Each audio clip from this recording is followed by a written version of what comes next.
है? अरे भाई, ये कहने के लिए कुछ कहिए। इस वक्त अपोजिशन का रोल पार्लियामेंट में या पार्लियामेंट के बाहर में अगर भारतीय जनता पार्टी के खिलाफ, एनडीए हुकूमत के खिलाफ अगर कोई रोल अदा करती है, वो बैरिस्टर असदुद्दीन अवैसी है और एमआईएम है। आपको मालूम होना चाहिए कि चाहे सदन में हो या सदन के बाहर हो, अगर कोई भी हुकूमत के जो नाकाम प्लान है, हुकूमत के नाकाम प्रोग्राम है, उन तमाम को मंजर आम पर लाने के लिए अगर सलाहियत रखता है, जो मुकाबला करता है, उसका नाम बैरिस्टर असदुद्दीन अवैसी है। हमने झोलियां भर भर कर सेकुलर पार्टियों को 65 साल वोट दिया, फिर अभी नीतीश बाबू है 20 साल से, लेकिन उन्होंने सीमांचल और किशनगंज को हमेशा से ठगने का काम किया। आज वक्फ अमेंडमेंट बिल कल पास होने वाला है। हम ये नीतीश कुमार जी को देखना चाहते हैं कि वो इस वक्फ अमेंडमेंट बिल के साथ है या इसके विरोध में है। इस वक्त जो सबसे बड़ा मुद्दा है देश के अंदर, माइनॉरिटी के लिए, मुसलमानों के लिए, मुसलमानों के खानकाहों के तहफ्फुज़ के लिए, मदारिस के लिए, मसाजिद के लिए, ये सबसे बड़ा जो इस वक्त मुद्दा है, वो वक्फ तहरीर बिल के खिलाफ के लिए सड़क पर उतरना पड़ेगा। आज किशनगंज पूरे भारत में एक मिसाल देता है, जिस तरह से मोदी जी ने नफरत फैलाने का काम किया है। और इस नफरत फैलाने के नाम पे चाहे वक्फ अमेंडमेंट बिल हो, चाहे एनआरसी का मुद्दा हो, चाहे 3 तलाक का मुद्दा हो, माइनॉरिटी समाज को हमेशा से भाजपा के लोगों ने हमेशा से डराने का काम किया है। लेकिन देखा गया कि ईद के मौके पर प्रशांत किशोर का सीमांचल दौरा हुआ और एक व्यक्ति जो राजनीति विशेष के घर भी वो पहुंचे, क्या कहना चाहिए? देखिए, मैं तो इस बात के लिए नहीं कहूँगा, क्योंकि उनको कोई सही जगह नहीं मिल पा रही है। प्रशांत किशोर जी को अब वो खटखटा रहे हैं, वो कुछ एनडीए के नेताओं के पास भी जाएंगे, चाहे किसी को हम अपना बना लें। सवाल इस बात का है कि ईद के दिन सीमांचल ही में क्यों उनका दौरा हुआ।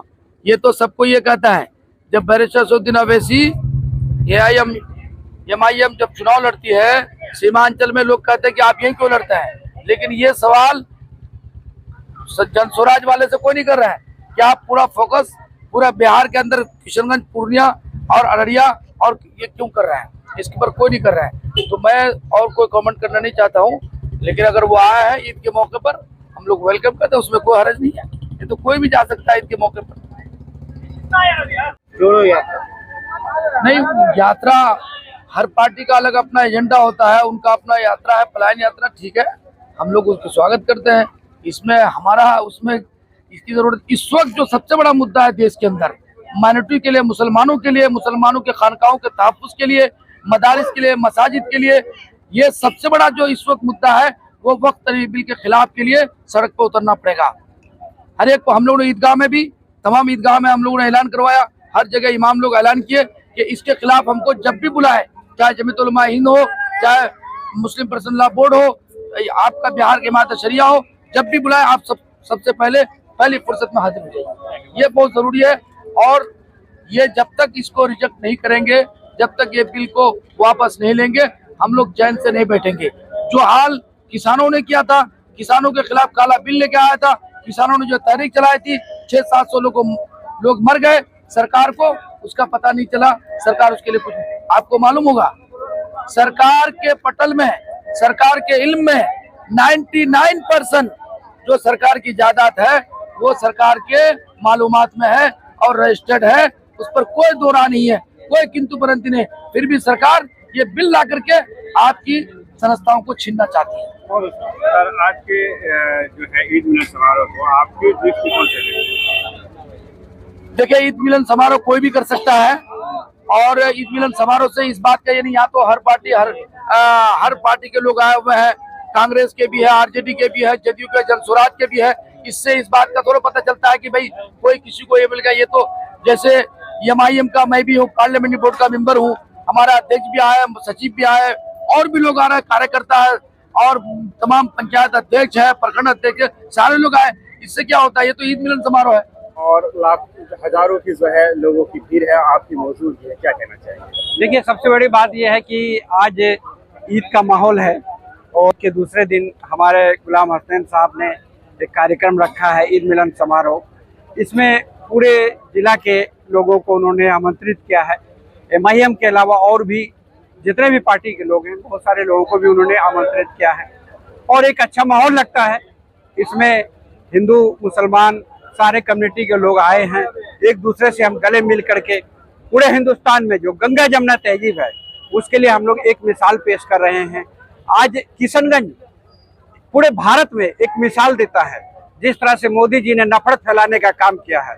और इस नफरत फैलाने के नाम पे चाहे वक्त अमेंडमेंट बिल हो, चाहे एनआरसी का मुद्दा हो, चाहे 3 तलाक का मुद्दा हो, माइनॉरिटी समाज को हमेशा से भाजपा के लोगों ने हमेशा से डराने का काम किया है। लेकिन इस सीमांचल में खास करके किशनगंज, अररिया, पूर्णिया और कटिहार के सीमांचल के क्षेत्रों में हमारे माइनॉरिटी की स्थिति बद से बदतर है।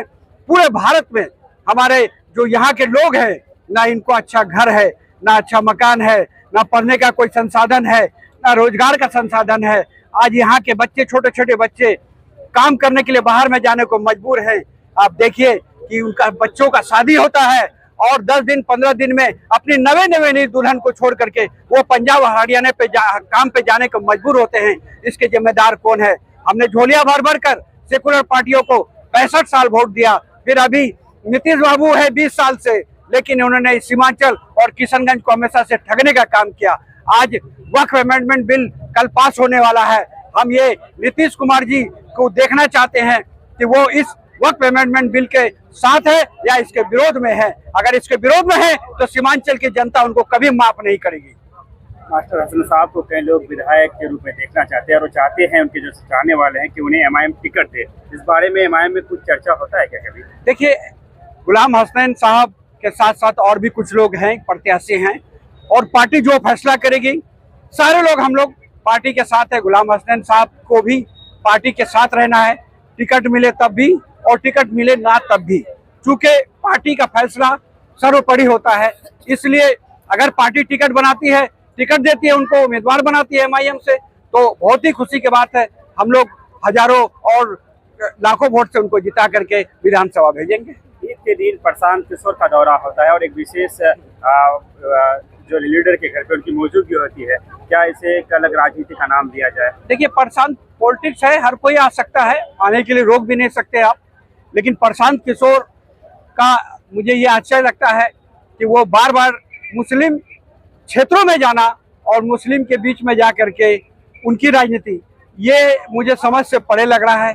कहीं ना कहीं सेंट्रल लेवल से, अपर लेवल से एक राजनीति, एक साजिश है जो हमारे प्रशांत किशोर जी की पार्टी यहाँ इस सीमांचल में हमारे वोट का बिखराव करने की नियत से इस सीमांचल में आना चाहती है। लेकिन मैं उनसे गुजारिश करता हूं कि हमारे इस सीमांचल में हमारे यहाँ की जनता एक है। क्योंकि पिछले विधानसभा चुनाव में हम 6 सीट पे फोकस कर रहे थे, जिसमें हमने 5 सीट जीता था। इंशाअल्लाह इस बार हम लोगों का 2425 सीट मुख्य रूप से फोकस होगा और हम लोग 20 सीट से 24 सीट हम लोग यहाँ पे जीतेंगे। और पूरे बिहार में हम लोग सरकार के, हमारे ही एमआईएम के हाथों से ही, एमआईएम के सहयोग से ही सरकार बनेगी और हम लोग सरकार के हिस्सेदार होंगे। Thank you.